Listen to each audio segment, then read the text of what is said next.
Right, I've got a really fast one for you. I've not been able to do much personal research over the last fortnight. I think I've got about 3 or 4 sites here that we're just going to look closer at, and I'll just throw a few more at the end which seem similar, just to fill in the gaps and make it a bit longer. We're actually over an area in Kazakhstan. I'll put a map on the screen. This thing caught my eye straight away. We're looking down on this thing, right? There's a few smaller out structures, mounds, they've been excavating them. They all seem pretty similar. They have actually got it down as some type of pyramid, mainstream archaeology. I don't know how the hell they've come to that. Just because it's in a type of shape, it's obviously not a pyramid. There's an image soon. Well, I will explain what I do think it is.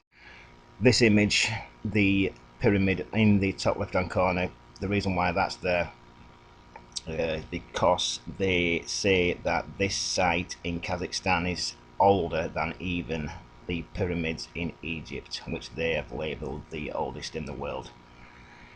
Which was the same with Bosnia, wasn't it? Probably some others. They keep moving the goalposts around, don't they, and giving high status to various countries and just moving the goalposts around, alright?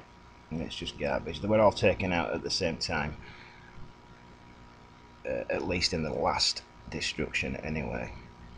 But when you look at this thing, I'm going to move in closer for you, right? This thing obviously stood up high, in the shape of a pyramid type structure, but it was some type of tower. We're looking at petrification here, right?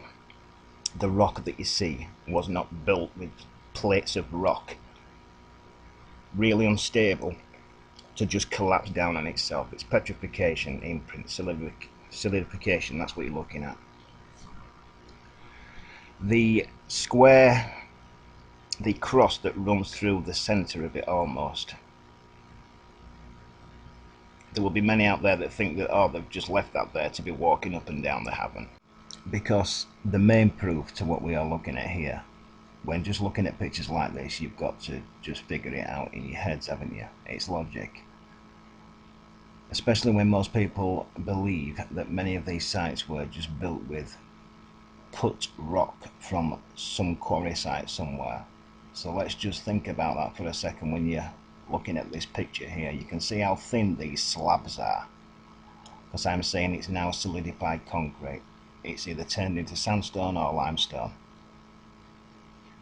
They're not just slabs carved away from some site somewhere to just stack on top of each other like a house of cards and have lots of people walking up and down it. Can you imagine that? Just think about that for a second, because that's about all it should take. You can see the plank. What that was, I don't know. Where it snaps off there, you can see that it's now petrified. Almost looks like petrified wood. I'm not sure what it is, I just know it's not there for archaeologists to walk up and down. I placed in an image of the video that covered this. This image here, it almost looks like oxidization to me. It's one of the smaller sites adjacent to the main one there. We'll put something on the screen that just gives ideas to what this thing could have been, because it certainly was a tower. It's nothing to do with a pyramid, that's for sure. Why there are slabs scattered all over the floor? Is it to do with what I've wrote in the top right hand corner there?